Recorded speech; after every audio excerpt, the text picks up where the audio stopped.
Namo tassa bhagavato arahato samma sambuddhassa. Namo tassa bhagavato arahato samma sambuddhassa.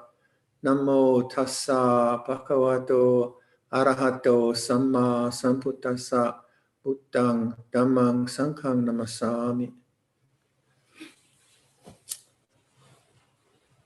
Well, I'm very honored and delighted that you invited me to speak to you on this New Year's Eve. And I'm very impressed that it's 12 o'clock we just passed 12 o'clock in Delhi. So sadhu for your diligence. I'll probably be asleep by 12 o'clock myself. I'm getting old, but very impressive indeed. But I am sincerely delighted because I owe so much to India that I cannot, it's hard to fathom how much I changed in that year that I was living in India. Year and a half I lived in India. And that transformation in Almora where I read Krishnamurti, which brought me back to childhood experiences of silence. And then I met Venerable Bodhisattva. And then of course I met the Buddha's teachings. So the Buddha is a child of the culture of India, Krishnamurti. So there's so much that I'm very, very grateful for. And who would have imagined that here's this young guy up in the hills of Almora and scruffy and seeking truth and sort of gets inspired. And then how many years later? 47 years later, he's speaking to friends in Delhi. I mean, that's just magic for me, just absolute magic. So I'm very happy to be with you. So the topic on uncertainty is certainly an important one. There's many ways we face uncertainty. So when I think back to that time when I was a young man roving around the world, uncertainty was exciting. To kind of go to a country you knew nothing about, you didn't even know what their currency was, and somehow try to survive. But then I was strong, I was young, and I was curious. And so sometimes uncertainty strengthens us. Adversity strengthens us. There's that. But if I had been diagnosed with leukemia at that time, as a 21-year-old, that would have been a different uncertainty. That would have been more profound and more difficult. So there are levels of uncertainty. And in this little slide presentation that Deepti prepared, I asked her to change the first picture. First picture was that picture of refugees in Europe. Deepti's picture was a picture from of Riga, my mom's and dad's city. And it was a contemporary picture, so it looked all quite nice. But I wanted to portray or show the uncertainty of war. And that's what my parents faced as their refugees. And that's what India faced the day I was born, or the year I was born, the partition of India. So sometimes the uncertainties that we face as human beings are so profound and so difficult to fathom how people actually get through that. But then I think about my parents, they did get through it. Many didn't, of course. It's something we never spoke about at home because I didn't want to dredge up memories because it was so painful for them. But then, thinking of uncertainty at that level, at a kind of macro level, what we can do is hope that we're not caught in that, but we can contribute to humanitarian causes that can help beings who are in dire straits. So I was thinking about my parents, Red Cross, or the precursors to UNHCR, and so on, that helped them get through that period of time and emigrate to Canada. But also, I was contemplating what got them through, and what got them through was a strong system of moral values. They had strong moral compass, strong sense of integrity, truthfulness, generosity, and I reaped those benefits, obviously, and so did my brother. And so as we face uncertainties, it seems to me that we need a strong system of values, whether the uncertainties are major or minor. We need a strong moral compass, and Buddhism certainly provides that. And we need a community that participates in those moral values. This is what Sangha is representative of, right? A community of like-minded people who value morality, who value generosity, who value compassion, and reinforce it with each other all the time. Doing this alone is very, very difficult. But having a community that those values are constantly encouraged helps you to remember, always to remember the value system that we have. When I was in India, those many, many years ago, interestingly enough, the thing that struck me when I was talking to Venerable Bodhisattva, the teachings obviously struck me very strongly, but what struck me equally was the whole idea of a lifestyle. And I'd never imagined a renunciant lifestyle. It wasn't on my radar at all. Nothing like that in my culture had come across. But then to have a renunciant lifestyle that aspires to moksha, to liberation, to the unconditioned, this is, I think, to me, one of the great gifts of India, that they have this, you have this culture where moksha, liberation, freedom from suffering, is the highest ideal, the most exalted ideal. And so when I came across Buddhism, and I could see that moksha, or liberation, was a really marvelous aspiration for a young man to have, I had no tools. I had no way to do it. And then the monk Bodhisattva described to me how the Vinaya works, the nuts and bolts of monastic living, the rules, the protocols, the renunciant attitudes, the attitudes of caring for each other, the attitudes of sharing rather than competition, and so on. And so I've had the fantastic opportunity to live in a social, cultural, communal model that emphasizes that whole value system that the Buddha wanted us to live by. And then, so thinking about the Aranya Trust and your work, what you're doing is you're providing, because I've been involved, obviously, a lot in the building of monasteries, and I've always thought, sometimes I felt, well, maybe I should be doing refugee work and helping refugees and so on, because that would appeal to me as a kind of alternative livelihood. But then I realized, well, my social activism is building cultural places of refuge and reflection where these values are always upheld. And so, for the Aranya Trust, sadhu for your efforts to create a place where these values and this kind of sense of communal commitment to goodness and wholesomeness and liberation are strengthened, are encouraged, are allowed to be talked about. And so that's, to me, a great contribution to society. It is kind of dealing with the uncertainties of society, but not just from an economic model or a environmental model or from a political model, but more from a spiritual model, the model of awakening to how uncertainty feels, or awakening to how my values are being threatened and how I can sustain the values that I find important. So I can really relate to your efforts to start a center and to try to get a place going outside of Delhi. I've heard you're very diligent in that. If I was younger, I might take it up, but I think I'm a bit too old. And I told the monks, if I ever start another monastery, take me out back and shoot me. So I think you need someone younger. But it's really a marvelous kind of thing to contribute your time and energy to, because it really, people are so grateful for these places, whether they're temples or monasteries or mosques or churches or retreat centers. These are deeply needed so that our system of values can be upheld and encouraged. And our system of values are in the Western tradition, I think they would say that all life is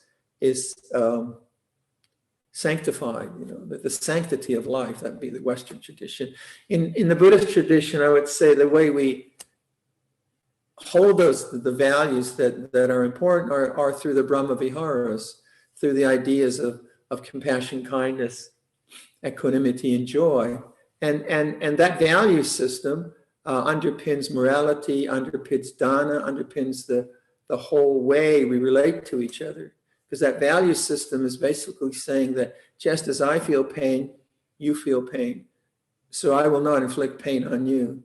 Just as I want to protect my family and my goods, and I don't want to be cheated, I will do the same with you to protect you from that kind of fear. Just as I rejoice in the liberation that my brothers experience, or the happiness my brothers experience, so also you experience joy at the happiness of your children or your community. So I will rejoice in your joy. And just as you have to face various kinds of karma, difficulties, old age, sickness, and death, I have to face that too. And so we are brothers and sisters in this human endeavor. And that underpins sila and dana and that kind of heart connection that we can have to people. And that's very important in societies which, where consumerism is more and more emphasized, and competition and a kind of winner takes all or survival of the fittest, these very blunt kind of ways of relating to humanity. And they're not really very rewarding for anyone. So on a social level, on an environmental level, we face the problems the best we can. I was thinking what might be one of the uncertainties on environmental level in Delhi, and of course it was the air quality. That's all we read about is the air quality of Delhi. So like in Bangkok they talk about traffic, and here we talk about the weather. I guess Delhi you talk about the air quality. I'm not sure. Maybe that's overplayed by the press. And those are very real problems which each of you is going to have to face individually, and then as a community and as a social political system. And of course, a monk here who sits in very clean atmosphere can't give you any answers to that, except please come when you can. So then the issue is more about having done the best we can on all those different levels: humanitarian help to those who are in need, responsibility for our own political systems, rule of law, so many other things that we try to participate as good citizens of this planet. Then the other way of kind of looking at uncertainty is the very phenomenon of uncertainty, because uncertainty is an emotional phenomenon, isn't it? It's not just an external situation that we have to deal with. Yes, there is that. But there's also the inner word of awakening to the very feelings of uncertainty. And interestingly enough, you probably know this, but Ajahn Chah he used uncertainty as one of his major ways of teaching. So rather than talking about anicca, impermanence, he used to talk about uncertainty as something that you make conscious. And oftentimes, like I have an opinion about someone, and I'd say to him, "What do you think of this person?" And he, rather than give me his idea of what he thought about the person, he'd say, "It's uncertain." And what that did for me is that by seeing that uncertainty is in the fabric of life, in the very nature of life, I began to be able to witness uncertainty as an object in itself. And that to me seems huge in human development, because there is uncertainty on the external level. There's how I respond to it. And then there's the possibility of anxiety-driven uncertainty, or uncertainty driving anxiety and fear, or hopelessness or despair, and all those other things which might happen. So the refuge in awareness or Buddha or knowing is this capacity to awaken to the very feeling of uncertainty. And we can do that. This is the marvel of human consciousness, that not only can we deal with uncertain situations and the best we can, but also we can witness the very nature of uncertainty as a sankhara, as an object in awareness. And when we do that, then uncertainty is not a threat. It's neither right nor wrong. It just is as it is. And then we're in the place of balance. Rather than think that somehow I'm going to have a life which is always certain, which is ridiculous, and no one would believe that, or just kind of living in some kind of abject fear that all of life is uncertain, what will I do? Rather, we realize that we can awaken to uncertainty, and then the spiritual practice to me becomes one of noticing that the knowing of uncertainty is not uncertain, is it? And this is the way we talk. When you just as the knowing of like right now, I can see the sun shining through onto that Buddha, and I can see the colors, and I can see the sun glinting off the light, and then I can hear the sound, and I can see light. So there's all this change and movement, and I can feel delighted by that, by the sun shining through, because it's been very, very cloudy and gray, and I can feel delight, and I can know all that movement, and yet I can also sense that there's something which is unmoving and reliable and steady. And that is, of course, awareness or knowing and refuge in Buddha. So when we feel uncertainty at an emotional level, if we've practiced knowing or awareness of change, and we allow uncertainty to be just as it is, we'll deal with it. We'll deal with it the best we can. But we won't. We also have a chance to go beyond the need for certainty or uncertainty. And that is the way of awareness, where awareness no longer demands that our hearts always feel certain. And so there's a kind of interesting paradox, or that you can have confidence within uncertainty. Think about that. You can be confident within uncertainty. You know that uncertainty feels a certain way. It's this way.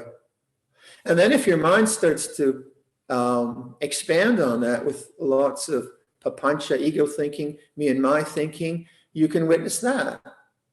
You can see that this thought pattern is being driven now by uncertainty. So you start to see dependent origination, that the arising of these thought patterns is driven by this emotion.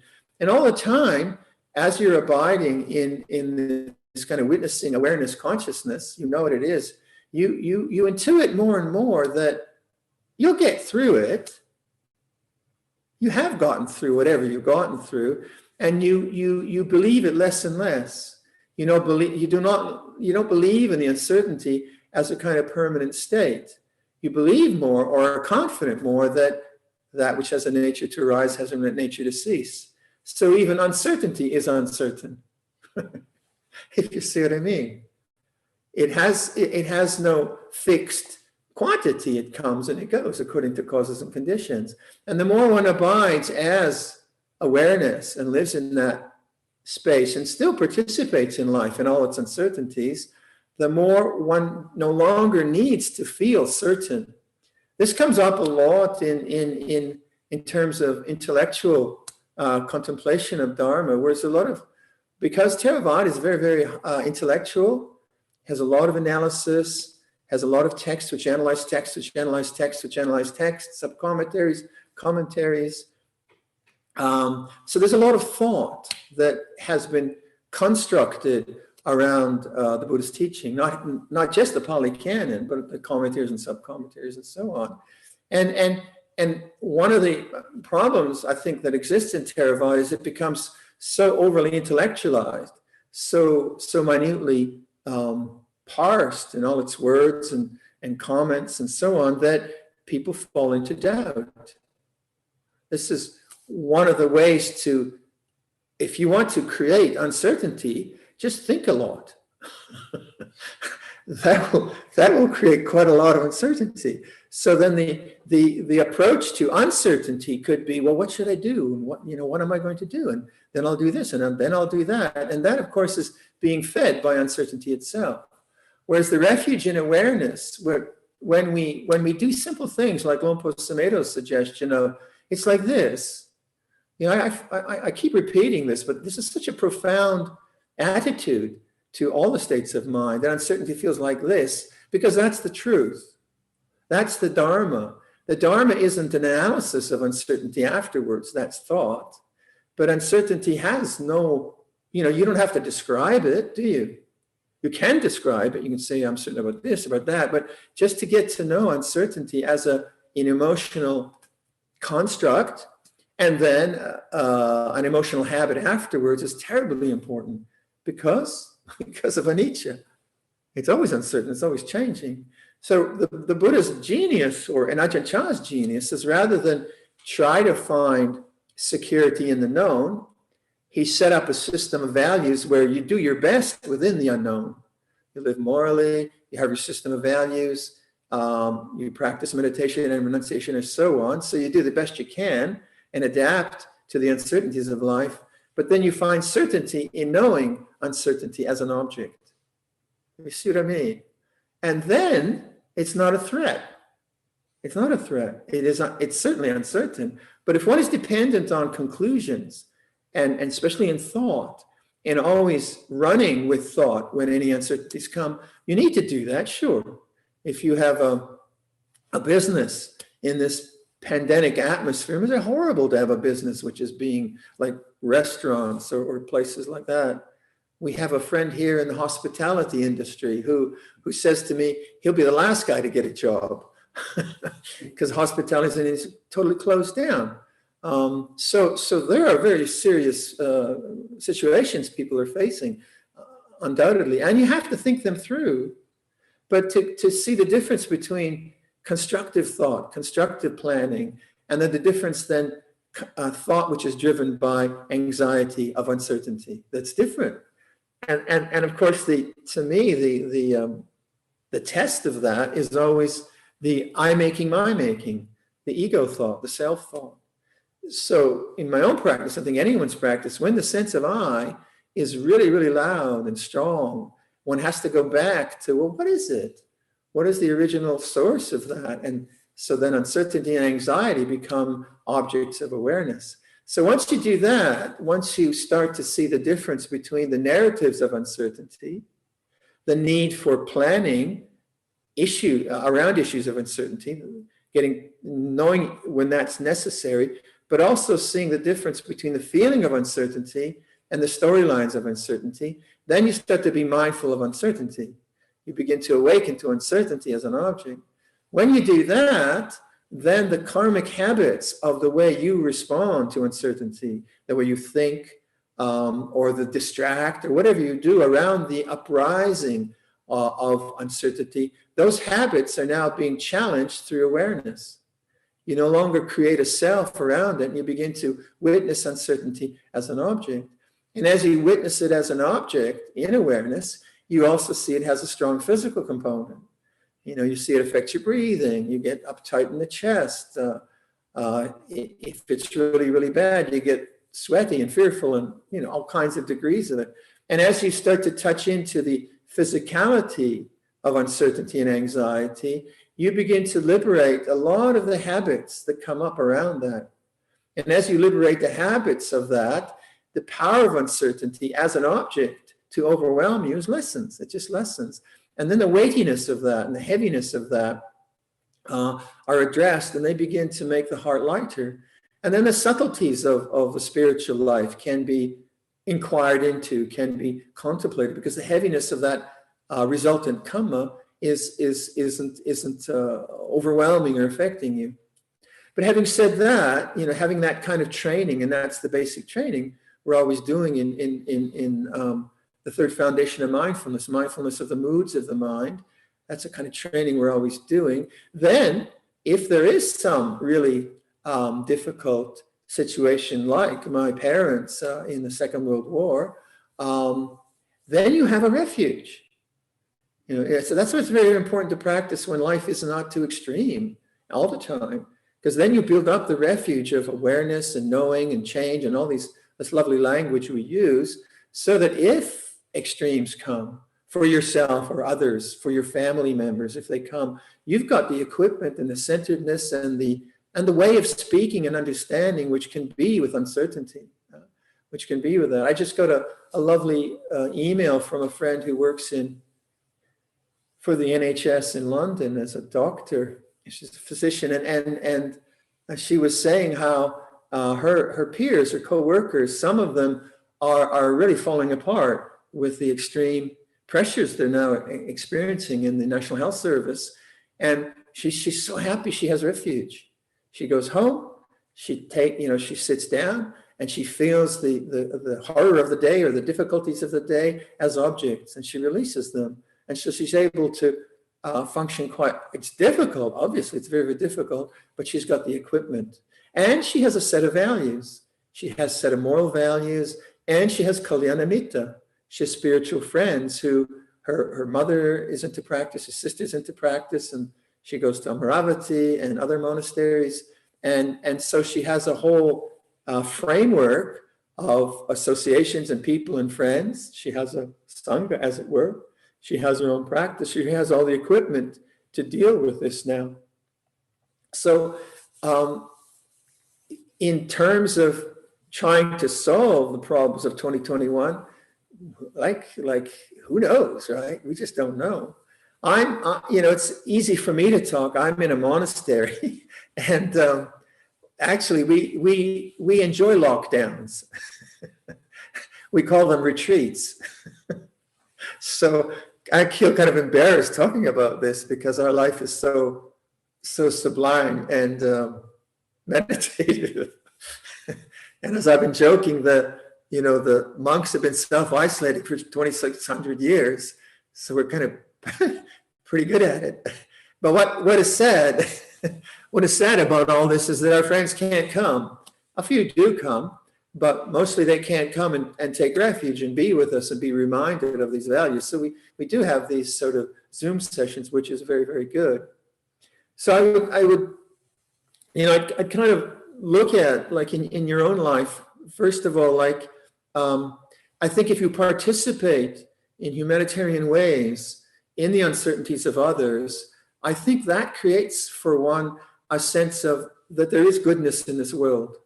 And I participated because I manifest it. And I think that helps a lot in the kind of isolation that people have and the loneliness and fearfulness they might have, that there is goodness in the universe, and that my participation in the care of others is a part of that goodness. So that one's perception of the universe is no longer just sort of an individual struggling, but actually like a larger human project of struggle, but also goodness within that struggle. And that, I think, is what Aranya Trust is doing, right? It's creating that kind of a possibility where kalyanamitta, spiritual friendship, is developed. Values of honesty and friendship are valued, and then that goes out into the world. And then so from that, then also seeing that good works and sila can't be enough. That's not enough. It's good. It's a foundation for liberation, but it can't be enough, because you can do good works and still get a bad result from someone else. You don't know. It's uncertain. It's very uncertain. Hence the practice, and hence the practice of like kind of carving out, like one thing I recommend to lay people all the time is, can you carve out some morning practice? Can you introduce into your life a discipline where you get a good, healthy meditation in the morning? Or sometime during the day. Mornings are usually good because the whole busyness of life hasn't started. I guess now with COVID, it's easier to do that. But what I found with lay practitioners, if they do that, if they get a really good morning practice going, then when they enter into the life of complexity and problem solving and all of that, then the foundation of the day is that morning sitting, and the insights and strengths they developed in that morning sitting each day, then enter into, and then they make the ordinariness of life more like a contemplative experience rather than just a survival experience or a distracting experience. Because you want to take this teaching into 24/7, don't you? You want the contemplative mind, which is contemplating the Four Noble Truths, to be operating all the time, not just as a sort of academic exercise, but rather as an existential constancy that you're participating. You're not only participating in social life, you're also witnessing your own inner life and seeing what is the cause of suffering, what's the end of suffering. And I think these periods of silence are very important for that. So then if you have some difficulties in family life or health or whatever it is, then they become objects of contemplating the Four Noble Truths. People who don't have that, of course, they have much more difficult. They have no refuge. They have no contemplative structures maybe to deal with that. So in this 2021, perhaps after the questions, maybe we have some of the monks with us. We'll chant some blessings, but I think that's quite a lot of ideas. Maybe we could open to questions if there are any, or dialogue. Sure, Lumpur, and thank you very much for a very insightful talk. You've given us many pointers that will help us to move into this year of uncertainty with possibly finding more certainty. So we'll open it to questions. Already we have a couple of people raising their hands. So there could be two ways in which you could ask your question, either by raising your virtual hand on Zoom and we'll invite you to ask the question, or you could also type your question in the chat window to Deepti Kedawat, who's the host. So Viradhammo, you're welcome to ask your question. Please unmute yourself. Okay. Right. Yeah. Hi, may I start? Yeah. Please go ahead. Hi. Yeah. I can hear you. Wandami Bante. I'm from Indonesia. Allow me to thank you for the opportunity to listen to Dharma Desana in the first day of the 2021. I would like to allow me two questions. First is, how should one practice awareness based on Dharma versus the modern awareness that is the recent awareness fad in the modern society? Right now, all the this big company teaching about the awareness, everything to the executive. But at the same time, I'm contemplating that, does this awareness is the same like, that an animal looking at something to eat, then this animal, maybe a cat, actually aware that there's something in front of them. So the same thing like for us, like we are aware there's uncertainties.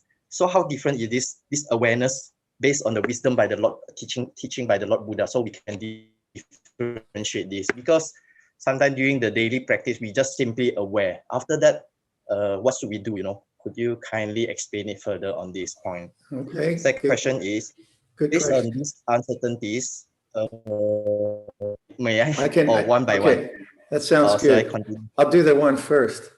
Okay. All right. So mindfulness mindfulness is taught in Silicon Valley, I'm told, but sometimes mindfulness is taught as a way to make you a more productive person for the company, which I think is rather insidious, actually.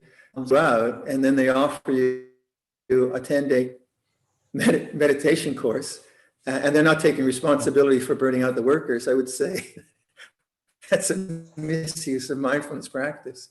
But that's another issue. That's a kind of more political issue, I suppose. But well, we have the capacity to be aware, and there's a kind of functional awareness. So as you saw maybe from our screenshot before we started this, there's snow outside. outside, and there's ice. So I need some kind of functional presence so I don't slip and break my wrist or my hip. So there's that, and we're always going to be involved in that. But then there's also a kind of reflective capacity. Not only can I feel danger, or not only can I feel elated, I can also reflect on elation or a feeling of danger as an object, or I can become the subject of that. So in terms of say uncertainty, that is in stream of consciousness, it's an object, just as sound is an object, just as memory is an object.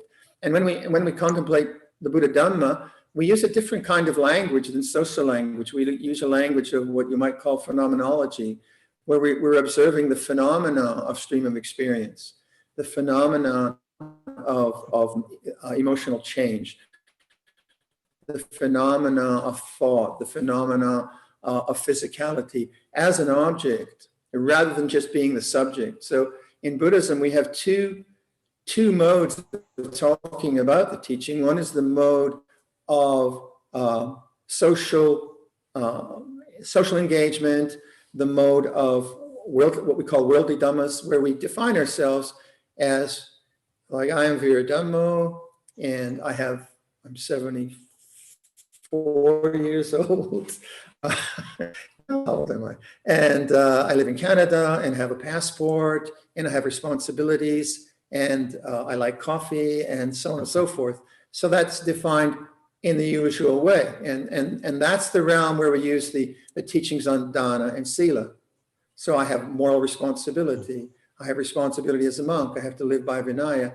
And that's where we employ the sense of I. I am someone who, has lunch at a certain time, and my room is over there, and these are my shoes.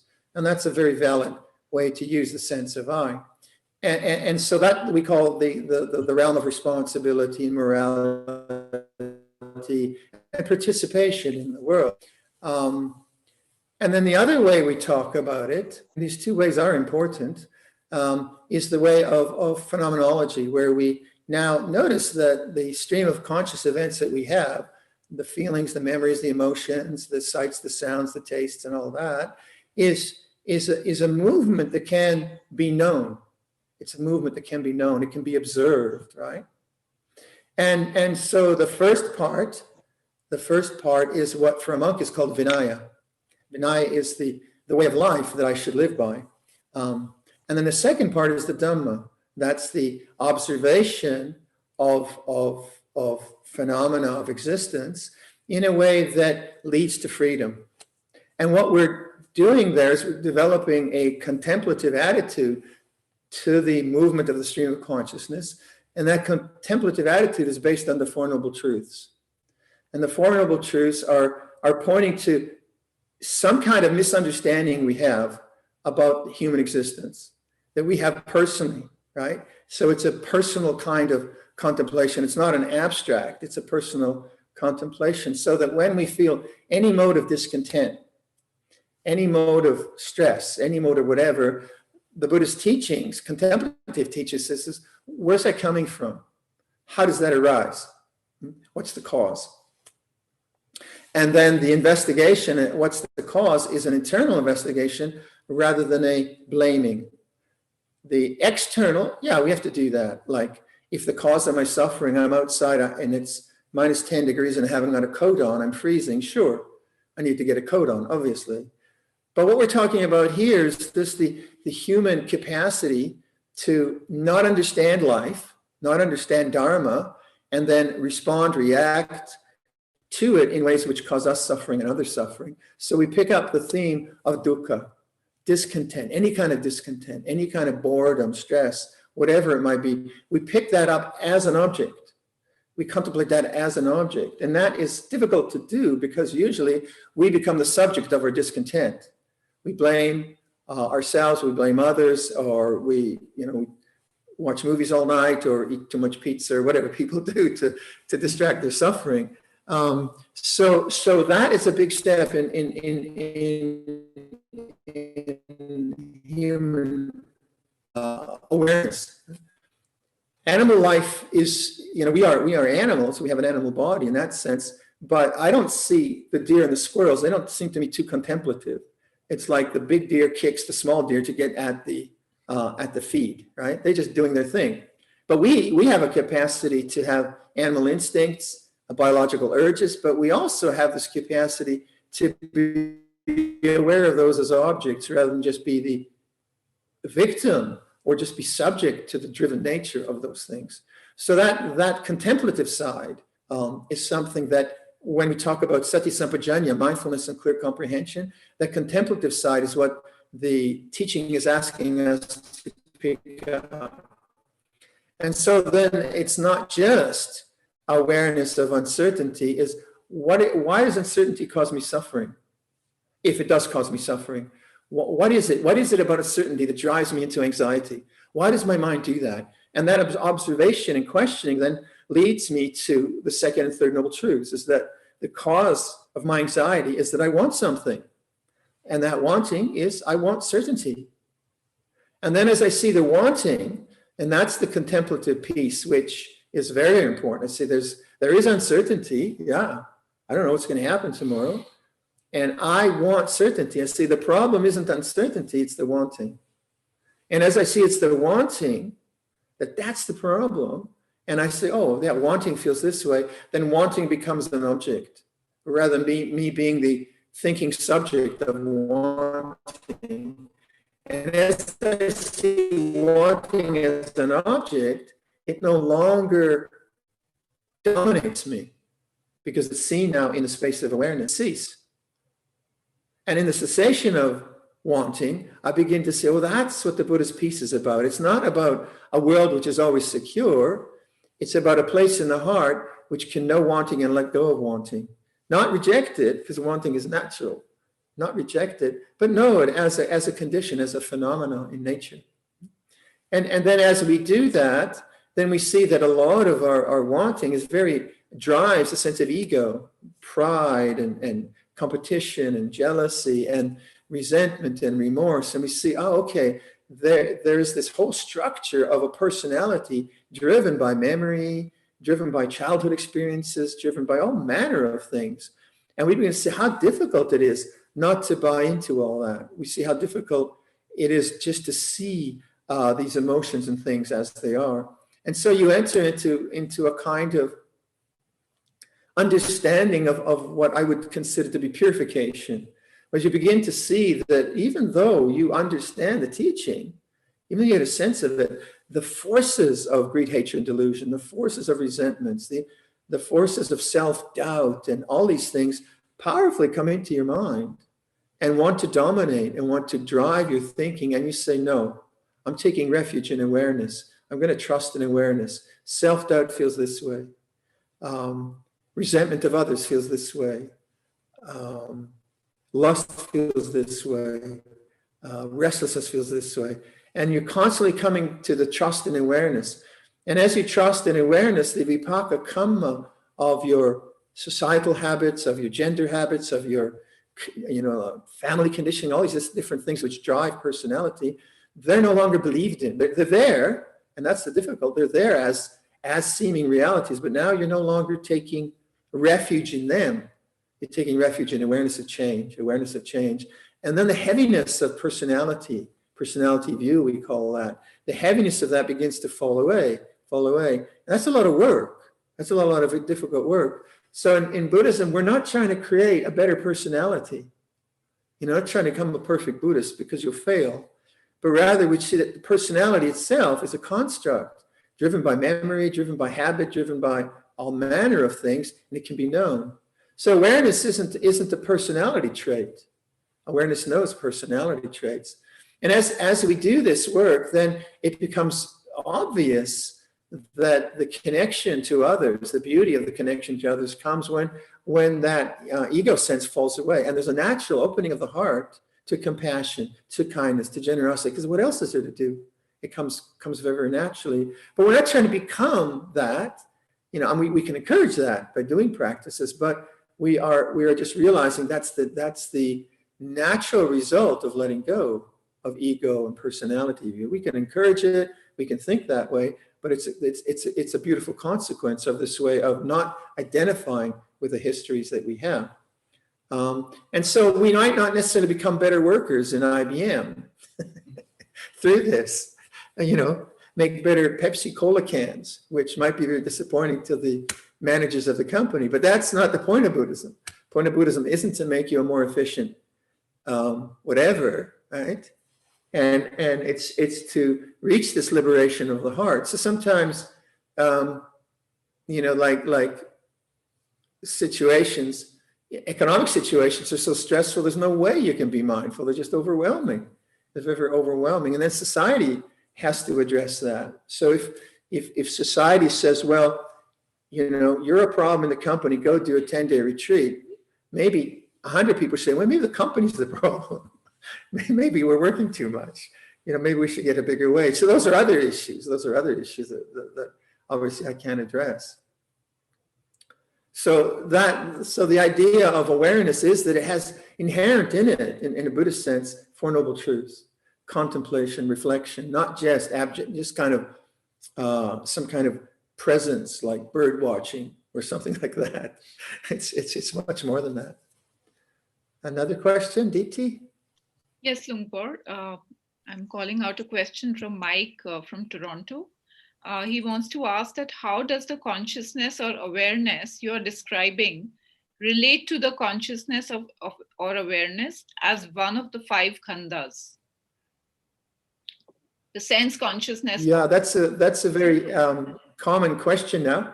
And so I could go into this for 4 hours, but I don't think that you guys want to get some sleep. But basically, there are 2 ways to describe vijnana, and the most common way is in the 5 khandhas. So that is seen as being anicca, dukkha, anatta. But there's another way, anidasanang, a way of talking about consciousness, which is more like the knowing or the awareness or the puru in Thai. And that's not very much talked about. So you get this confusion. Excuse me for those of you who aren't knowledgeable of Theravada Buddhism, but it would take a long time to lay out the terms. So I would refer the questioner to chapter 8 of Ajahn Amaro and Ajahn Pasano's book, The Island. That'll be on the Amaravati website, and that answers it very, very well. I don't have it here with me. I don't have the text with me, and that would take too long. But it's a very important question. And it can be very, very confusing how we use the word consciousness. So like Luang, if you listen to his talks now, Luang's not talking about the consciousness that is described in the 5 khandhas. He's talking about something else. And if you go to that, I think it's chapter 8, what is it, undifferentiated consciousness? What is it? I think it is chapter 8. Yeah, if you look at that, then you'll find it there. It's a kind of a technical question. It would take a kind of a time to tease it out. But if you look at that book, in fact, if you go to that book, it's a brilliant reference. Everything you wanted to know about Nibbana. It's got all kinds of interesting aspects to it. So do look that up. The Island, Ajahn Amaro, Ajahn Pasano are the authors. Deepti? Yes, Lumpur, the next question is from Agnes from Singapore. Would like to know that how can we practice in the path if one does not have many Kalyan Mittas? Well, you do your best to use Zoom. And you thank the gods of Zoom for coming into your life. Hats off to the IT workers. And or whoever you want to thank. You do the best you can, right? But one thing, once you get on this path, you can't turn around.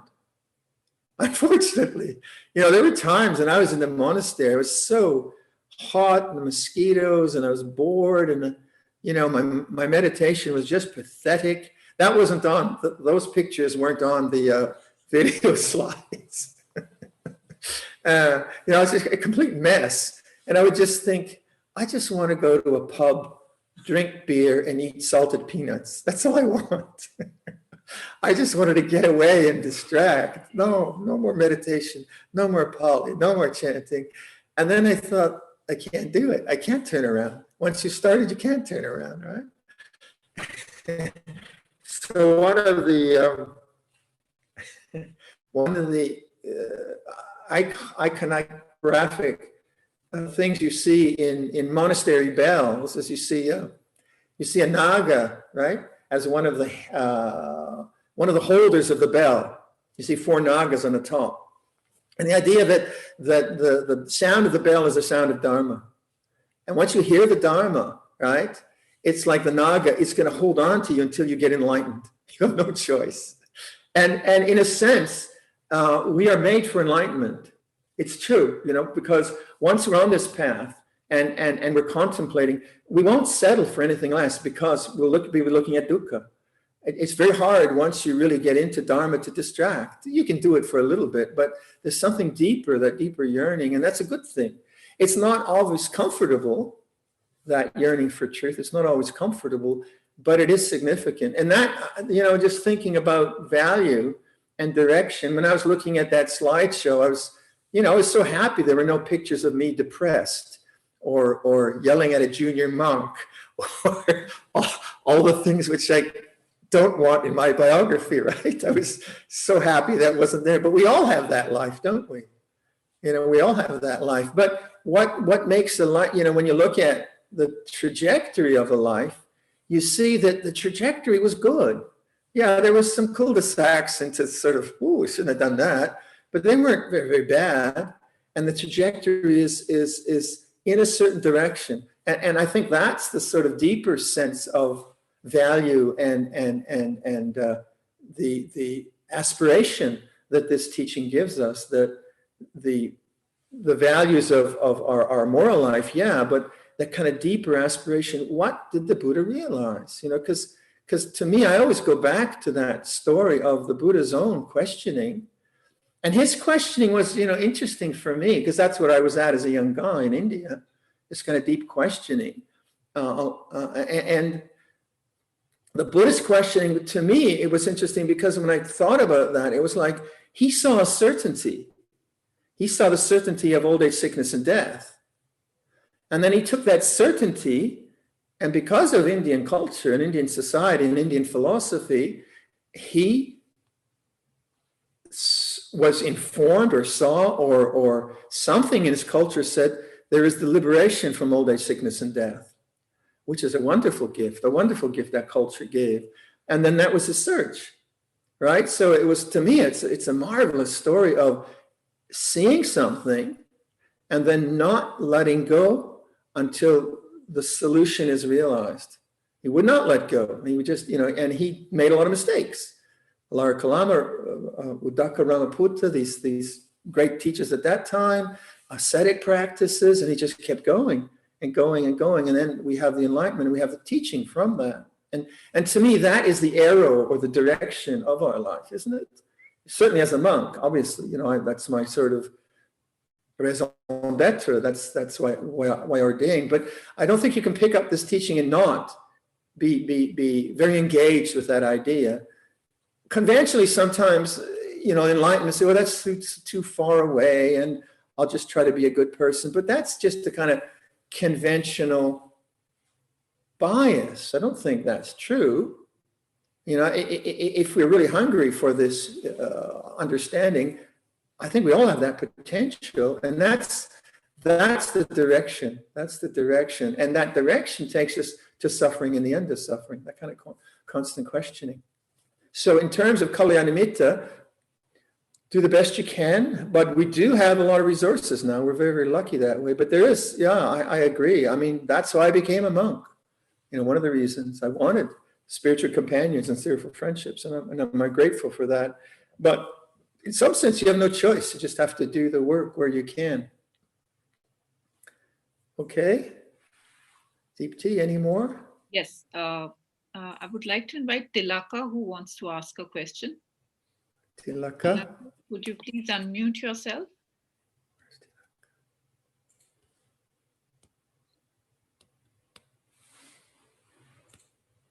Tilaka, are you there? which Tilaka is it? Possibly we'll invite Renga, would also like to ask a question. Renga, would you like to go ahead, please? Yes, thank you, Diti. Nama Buddhaya Lumpur. Namaste. This is Ranga. Yeah. Hi, Renga. Hi. This is Ranga from Toronto. I was there at the monastery last week, and thanks for your time. Yes. Yeah, thank you. Nice to see you. Yeah. So my question is about basic question about the 5 precepts, and what is the Buddha's perspective of 5 precepts? Because from layman and morality perspective, the layman always sees lying as not a big thing, but killing and sexual misconduct is a big thing. How Buddha seeing all these 5 precepts? Well, you kind of start from where you're at, and basically you refine the precepts down. So like if you were into, let's say, killing animals, I would try to persuade you not to kill animals, but I wouldn't worry about mosquitoes.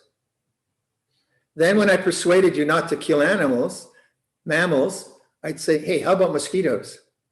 And what I'd be trying to do is introduce into your life the value of compassion and the value of kindness.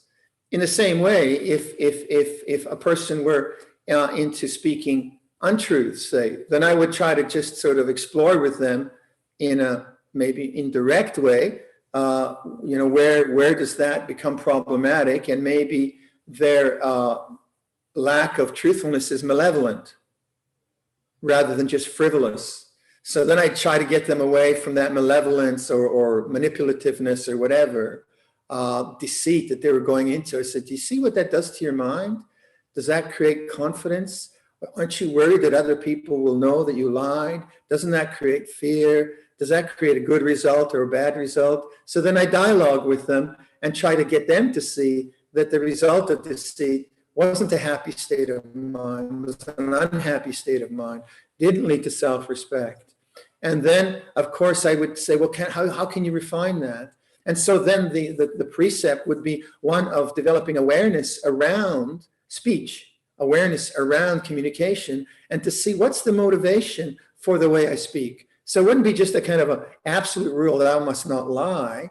It would be rather like a mirror or a boundary or a suggestion to be aware of speech habits, to be aware of communication. How do I communicate? So then that could extend into like a person being fearful and never being able to say their word, never being able to express themselves. That would be part of right speech too. So the precept, it's a way of awakening to the motivations that underlie our speech and culture and society, and becoming more and more conversant with those results which are harmful. And as it refines, you'll see that there could be a lot of harm in like, you could be around the water cooler. No one stands around water coolers anymore.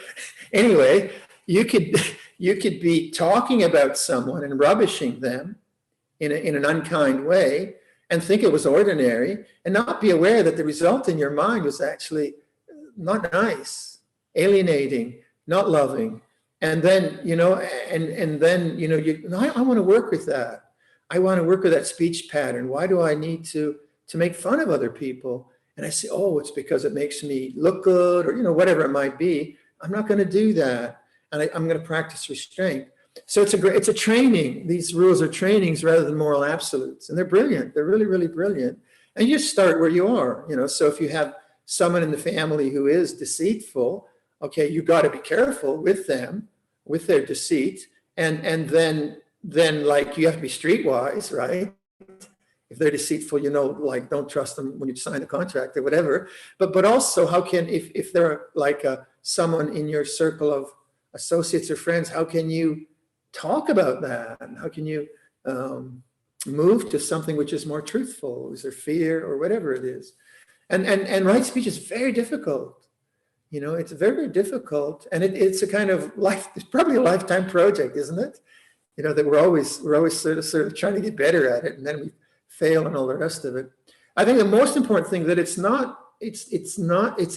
a contemplative tool and vehicle rather than a moral absolute. So we don't have like, if you lie, then you're going to go to the fourth hell realm or something like that. We don't do that. What we do is that if you lie, you create the habit of lying. And that the habit of lying is coming from some place of fear or alienation or whatever it is. And that result is not a happy result. It's a suffering result. So if you go back to the source of the lying, the habit of lying, it might be a very strong habit, right? Anyone goes back to that and you work it out, then that'll be a source for your own well-being as well as the well-being of others. Okay? Yes, thank you, Lumpur. Could we take one more? Okay, Lumpur, DT. could we take one more? Dayani, Sure. could you unmute yourself? Yeah, thank you very much, and Nama Budaya Bante. So I am Dayani from Toronto. Hello, Dayani. Hi. Bante, can you elaborate more about how become a vegetarian is in line with Buddha's teaching? So there is no precept about eating meat. There is a precept about not killing animals. So the way the 5 precepts were set up, the person is encouraged not to kill animals. And then the decision to be a vegetarian or not is an economic decision and a moral, cultural decision that an individual can make, right? In Mahayana, vegetarianism became the norm in monasteries because that already existed in Chinese society. So you have like two takes on this. You have one, the Theravadan take is that the first precept isn't about vegetarianism, it's about not killing.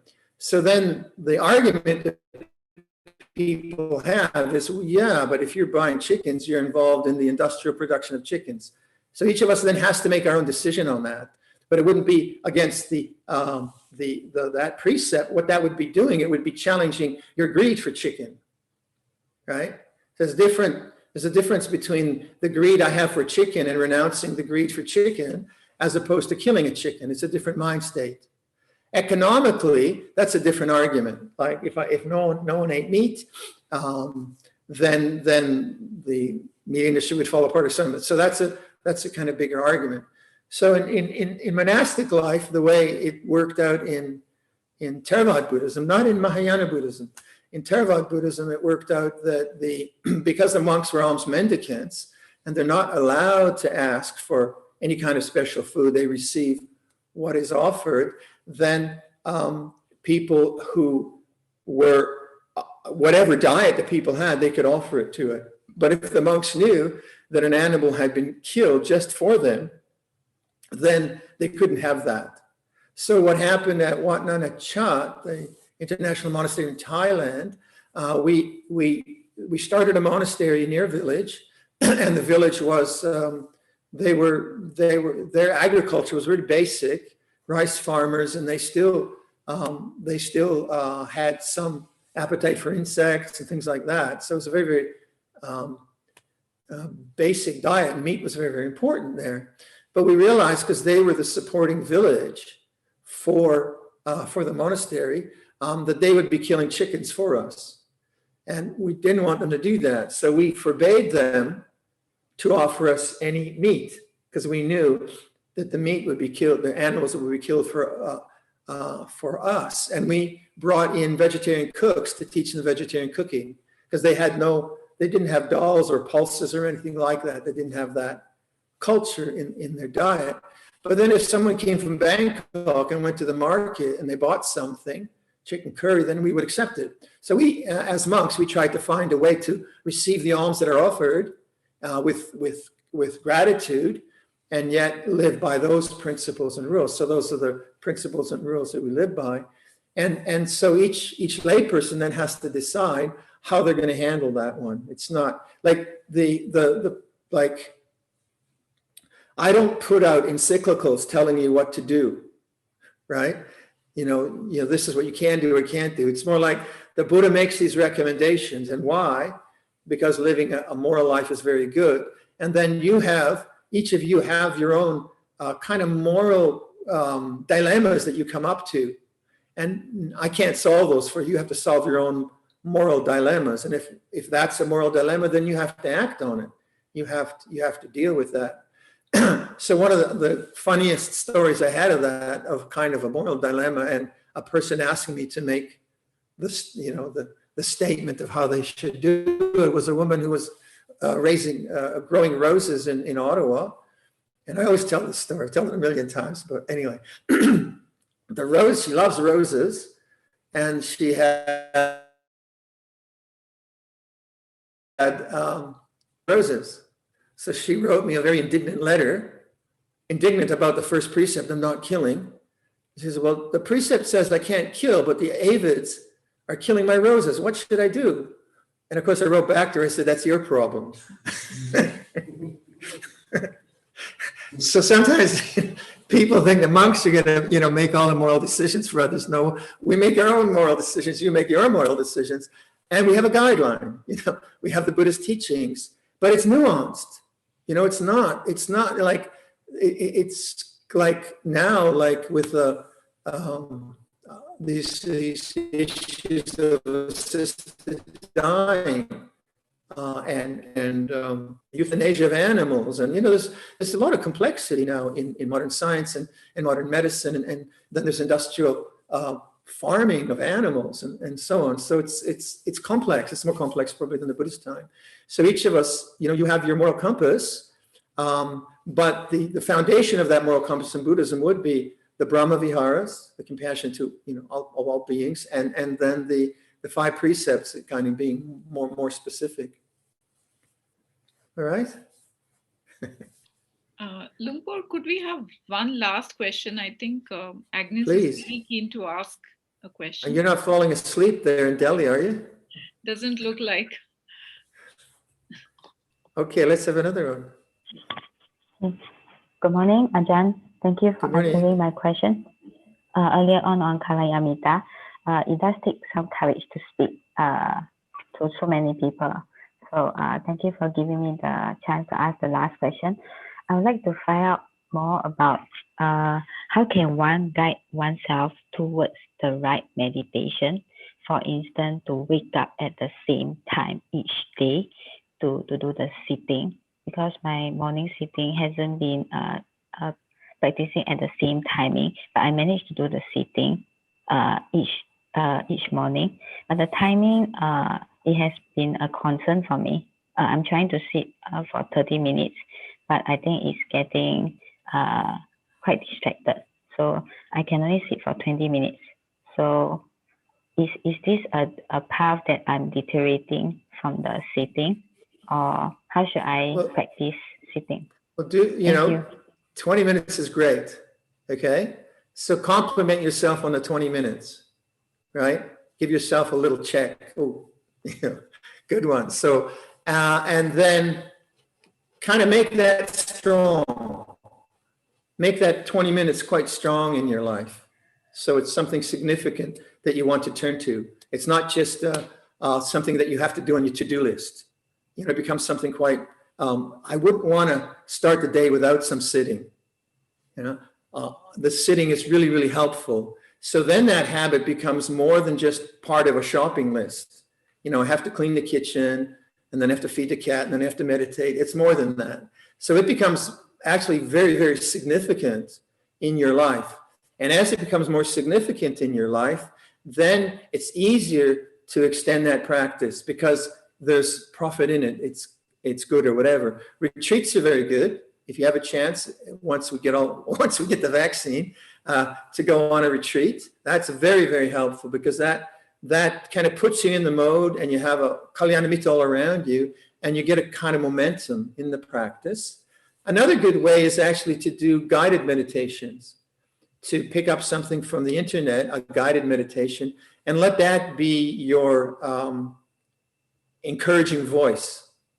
And so because you're kind of meditating with the guided meditation and you're hearing it, you stay with it, and out of respect maybe to the teacher, you stick it out a bit longer. So these are kind of incremental things that you build up. Guided meditations are very, very good. But if if you're doing 20 minutes, great. That's sadhu. That's really, really good. Make that strong. Make that something that, I wouldn't start my day without brushing my teeth. And I wouldn't start my day without 20 minutes of meditation. And then it'll build from that. It'll build from that. How long have you been meditating, Agnes? For 2 years plus. 2 years.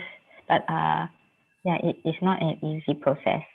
It does need a lot of have you ever done a discipline. retreat besides online? Only one day. One day. Only managed to do Next one time, day virtually. Well, when you get the vaccine, try like a 10-day retreat. Just dive into it. If work allows, then you'll find you get a momentum in the meditation. But in the meantime, 20 minutes is great. Thank you. Oh yeah, Ajahn, may I ask? Sometimes when we do sitting, there's strong emotions being felt, like the emotion telling you better stop, you better do something else. Is it normal to feel that way? Welcome like there's it. some anger. Well, let it come up. Yeah, just because it's purification. It's the result of a horrible business meeting you had or an interaction with a family member. And that's held in the heart, right? So when it comes up in meditation, it's a good thing because you know it as an object. You're no longer now the subject of it. Just have, breathe with it and say, ooh, this is anger. Anger feels this way. I'm really angry. It feels this way. And you'll find that be very helpful in dealing with anger. 10-day retreat. Thank you. Okay. Yes, I'm sure. Be Thank well. you, Ajahn. Thank you. You too. So, right. for now we'll have Payal to do the formal Anumodhana, and then you could take up over the chants. Okay. Raphael. Payal. Andamayam Dhamma Kathaye Sadhu Karam Dadamase. Sadhu, sadhu, sadhu,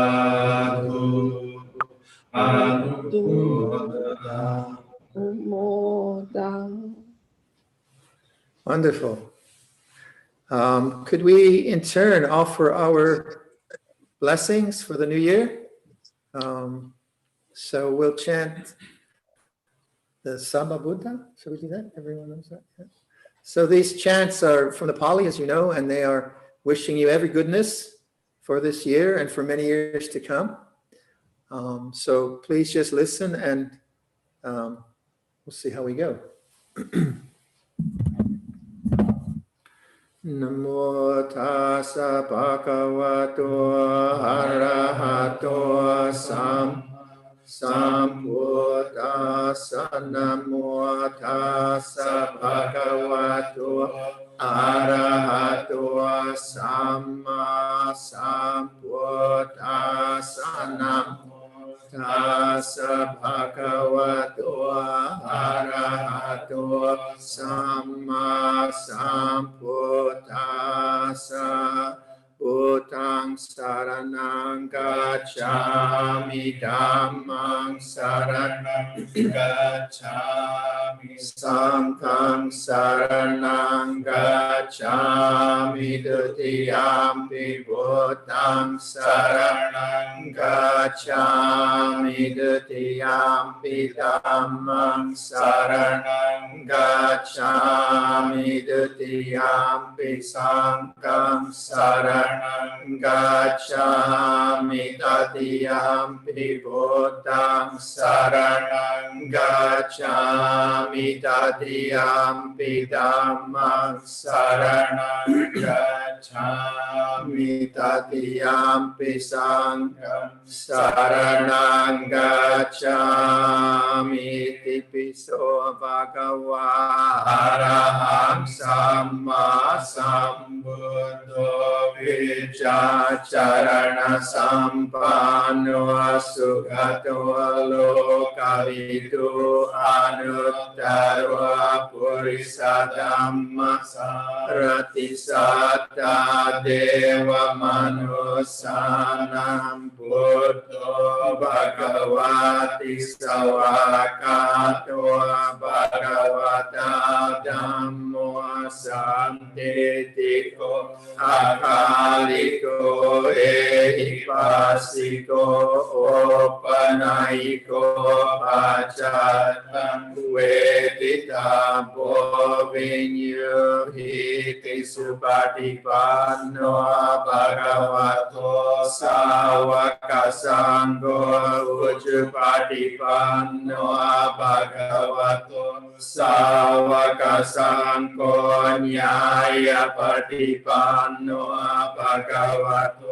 สาวกสังโฆสามีจิปฏิปันโนภะคะวะโตสาวกสังโฆยะติตังจัตตาริปุริสายุกานิอัตถปุริสปุกขลาเอสะภะคะวะโตสาวกสังโฆอาหุเนยโยอาหุเนยโยตาคิเนยโยอัญชลิกรณิโยอนุตตรังปุญญาเกตังโลกัสสติสัพพพุทธานุภาเวนัสสัพพธัมมานุภาเวนัสสัพพสังฆานุภาเวนะพุทธรัตนังธัมมรัตนังสังฆรัตนังทินังรัตนานังอานุภาเวนะจตุราสิทธิสหัสสะธัมมาคันธานุภาเวนะปิตกตยานุภาเวนะชินะสาวกานุภาเวนะสัพเพเตโรกาสัพเพเตปายาสัพเพเตอันตรายาสัพเพเตอุปัฏฐวาสัพเพเตตุนิมิตาสัพเพเตภาวมังคลาวินาสันตุอายุวัฏโกธนวัฏโกสิริวั